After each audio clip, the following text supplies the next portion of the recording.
আজ 31শে মে 2024 সাল, রোজ শুক্রবার। শুভ উদ্বোধন হলো বাইতুল জান্নাহ শেখ শাহী জামি মসজিদটি। মসজিদটি যশোর জেলার শার্শা থানার রাড়ীপুকুর গ্রামের শেখপাড়ায় অবস্থিত। এখানে উদ্বোধনী বয়ান করেন আলহাজ মোহাম্মদ বখতিয়ার রহমান।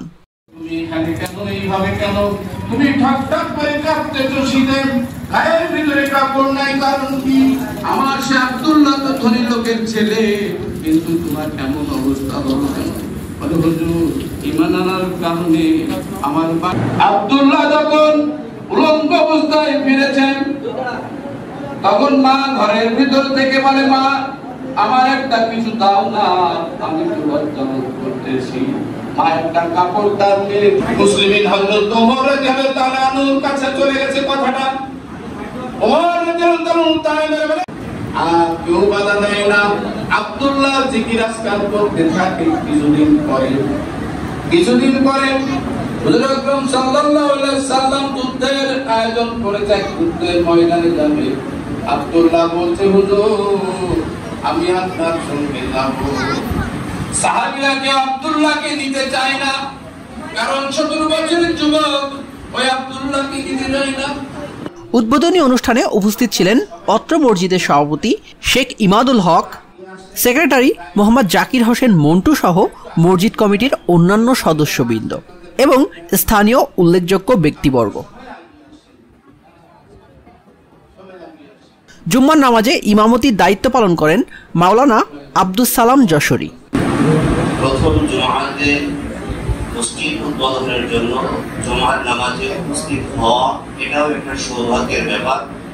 আল্লাহ তাআলা যেন আমাদের এই সৌভাগ্যটা কবুল করে এই ওসিলায় আমাদের জীবনের গুনাহ মাফ করে আল্লাহ তাআলা আমাদের জান্নাতে মেহমান বানান। সকলে বলেন আমিন।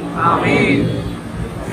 সম্মানিত মুসলিম ইকরাম, আলোচনা করতেছিলেন আমার মুরব্বী। আমি অতীব জরুরি মাটি মসজিদ, যেহেতু আজকে মসজিদ উদ্বোধন, মসজিদ সংক্রান্ত কিছু তথ্য আপনাদেরকে শোনাতে যাচ্ছি। মনোযোগ সহকারে শুনবেন। অনেক প্রশ্ন আমাদের এই ব্যাপারে দিনের মধ্যে থাকে। প্রথম কথা হলো, আল্লাহ পাক রব্বুল আলামিন পৃথিবীর মধ্যে আমাদেরকে যত নবী পাঠিয়েছেন, সমস্ত নবীর মধ্যে শ্রেষ্ঠ নবী জনাবে মুহাম্মদুর রাসূলুল্লাহ সাল্লাল্লাহু আলাইহি ওয়াসাল্লামের উম্মত বানিয়েছেন। আলহামদুলিল্লাহ। এই উম্মতে মুহাম্মাদের বিশেষ কিছু বৈশিষ্ট্য আল্লাহ তাআলা দিয়েছেন। মুহাম্মদুর রাসূলুল্লাহ সাল্লাল্লাহু আলাইহি ওয়াসাল্লামের পূর্বে পৃথিবীতে যত নবী এসেছিলেন, প্রত্যেক নবী আর নবীর উম্মতের জন্য ইবাদত করার জন্য, আল্লাহ তাআলার ইবাদতের জন্য নির্দিষ্ট স্থান নির্ধারিত ছিল। প্রত্যেক নবী এবং নবীর উম্মত যারা আল্লাহ তাআলার ইবাদত করবে, তাদের জন্য একটা নির্দিষ্ট স্থান নির্ধারণ করা ছিল। ওই নির্দিষ্ট স্থানে উপস্থিত হয়ে আল্লাহ তাআলার দরবারে ইবাদত করলে আল্লাহ তাআলা তার ইবাদত কবুল করবেন। আর কথা থেকে খেয়াল করবেন সকলে, যারা কাজ করতেছে করো। যেমন মুসা আলাইহিস সালাম একেবারে তুর পাহাড়ে যে আল্লাহ তাআলার সাথে কথা বলতে হতেন, তার জন্য বৈশিষ্ট্য ছিল।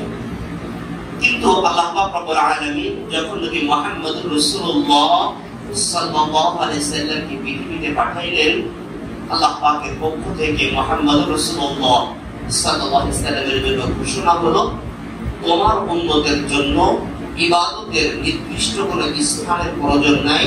আমি আল্লাহ তাআলার গোটা জমিন তোমার উম্মতের জন্য আমি মসজিদ বানিয়ে দিলাম। তোমার উম্মত যেইখানেই নামাজ আদায় করবে, ইবাদত করবে, আমি আল্লাহ তাআলা তার ইবাদত কবুল করবে। সুবহানাল্লাহ। আল্লাহ পাকের নির্দেশে ইব্রাহিম আলাইহিস সালাম পাথর খণ্ড টুকরো করলেন। ওই পাথর খণ্ডের টুকরাগুলো নিয়ে জাবালে আবি কুবাইসে উপস্থিত হলেন।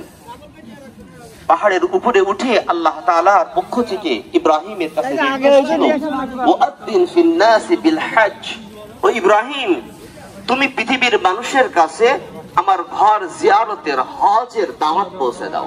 আগে কাছে মসজিদ ছিল না, তুমি বাড়িতে নামাজ আদায় করতে, এই অজুহাত কিন্তু শেষ। এখন থেকে আযান হইলেই 5 ওয়াক্ত নামাজ মসজিদে আসতে হবে, জামাতের সাথে আদায় করতে হবে। এই মসজিদের সার্বিক প্রয়োজনে সকলেই পাশে দাঁড়াইতে হবে। যদি হয় তাহলে আল্লাহ পাক রব্বুল আলামিন এই মসজিদের খাতিরে এই মানুষগুলাকে, এই মহল্লাগুলাকে খানায় কাবার সাথী বানিয়ে আল্লাহ তাআলা কবুল করবেন এবং এই মসজিদের সাথে করে আল্লাহ তাআলা জান্নাতের মেহমান হিসেবে আল্লাহ তাআলা কবুল করবে। জোরে বলেন সুবহানাল্লাহ। সম্মানিত মুসল্লিরা, খুব ভালো করে বুঝবেন, আল্লাহ রাসূল সাল্লাল্লাহু আলাইহি ওয়াসাল্লাম বলছেন, যে ব্যক্তি আল্লাহ তাআলার জন্য মসজিদ নির্মাণ করলো, আল্লাহ পাক রব্বুল আলামিন ওই ব্যক্তির জন্য জান্নাতের মধ্যে আল্লাহ তাআলা নিজে কুদরতে তার জন্য জান্নাতের মধ্যে বালাখানা তৈরি করছে। জোরে বলেন সুবহানাল্লাহ। একজন ব্যক্তি মসজিদ তৈরি করে ফেললো, আমরা মহল্লার মানুষ আছি, আমাদের জন্য করণীয় কি? এই মসজিদটা সার্বিক ভাবে কোন ষড়যন্ত্র যেন না আসে। কসম করে বলতেছি, মসজিদ নিয়ে ষড়যন্ত্র, মসজিদ নিয়ে হিংসা অন্তর থেকে বাহির করে দেন, আল্লাহ তাআলা আপনাকে সফল বানিয়ে দিতে পারেন। পরিশেষে কথা বলি, যাদের উদ্যোগে মসজিদ হয়েছে, যিনারা অক্লান্ত পরিশ্রম করে মসজিদটা দাঁড় করিয়েছেন, আজকে জুমার মাধ্যমে মসজিদ চালু হচ্ছে, সকলের জন্য প্রাণ খোলা দোয়া আমরা করব, আল্লাহ পাক রব্বুল আলামিন যেন দুনিয়াতে সফলতা দান করেন, মসজিদের বিনিময়ে আল্লাহ তাআলা আখিরাতেও যেন তাদেরকে সম্মানিত করেন। জোরে বলেন আমিন। যারা পরিবারস্থ দুনিয়া থেকে বিদায় নিয়ে কবরবাসী হয়ে গিয়েছে, আল্লাহ তাআলা এই মসজিদের ওসিলায় এই পরিবারের সমস্ত মানুষ, এই মসজিদের সাথে যারা জুড়ে আছে, সমস্ত মানুষের পরিবারস্থ যারা কবরস্থ হয়ে গেছে, আল্লাহ তাআলা সকলকে মাফ করে যেন মসজিদের ওসিলায় সকলকে জান্নাতে মেহমান বানায়। সকলে বলেন আমিন। আলহামদুলিল্লাহি রাব্বিল আলামিন। মসজিদটির প্রতিষ্ঠাতা শেখ কামরুজ্জামান আশিক একজন ইতালি প্রবাসী। তিনি এই মহতি কাজের উসিলায় সকলের কাছে দোয়া চেয়েছেন। এখানে হাফিজিয়া মাদ্রাসা ও এতিমখানার নির্মাণ কাজ চলমান, তাই প্রতিষ্ঠানটির দ্রুত অগ্রগতি ও সার্বিক উন্নয়নে আপনারা যে কেউই এগিয়ে আসতে পারেন।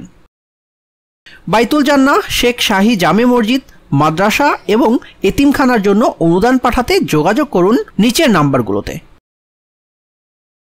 আমাদের একটা সমস্যা আছে, ছেলেটার নাম হাফেজ মোহাম্মদ শামীম রেজা, আমাদের বাগাচড়াই বাসা, আমাদের বাগাচড়া মাদ্রাসার ছাত্র, বাগাচড়া থেকে হাফেজ শেষ করেছে এবং আমাদের আলিয়া মাদ্রাসার ছাত্র। তো তার জন্য সকলে দোয়া করবেন, সেজন্য মসজিদ সুন্দর করে মিলেমিশে সকলকে নিয়ে পরিচালনা করতে পারে, আল্লাহ তাআলা তৌফিক দান করে। সকলে বলেন আমিন। আমাদের একটা সমস্যা আছে, মসজিদের যে ইমাম মুয়াজ্জিন তারাই মসজিদ সবসময় পরিষ্কার।